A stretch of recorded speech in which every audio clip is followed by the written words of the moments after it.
Okay, so I'm going to tell you now about my most dangerous mistake.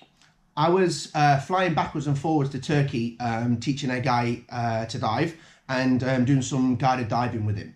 The situation was that I would fly out on a Monday, dive them all week, fly back on a Friday, have the weekend at home, fly back out on a Monday.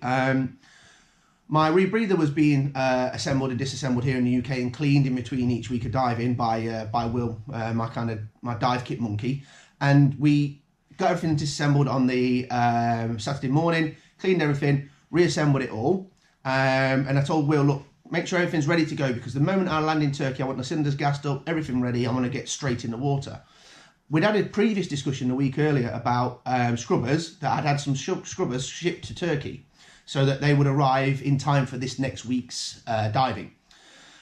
I kind of got on the plane. I was that kind of ready to dive when I get there. Their customer was so focused on diving that I actually got in my wetsuit on the aircraft. And so as soon as we landed, straight to the boat, on the boat and into the water. I grabbed my rebreather out of its crate, which was fully assembled, gassed up, ready to go. Put the rebreather on my back and tried to descend. I actually found it quite difficult to get down at the time, which I didn't notice as being a problem, but I kind of swam down and head first and kind of got myself chasing after the guy I was diving with. During the descent phase, I started to get really kind of sense of perceptual narrowing and difficulty breathing. I worked out pretty quickly that I was having a CO2 hit. Bailed out to the BOV on the Poseidon rebreather and then to offboard. Once offboard, I went, caught hold of everybody, we boarded the dive and came to the surface.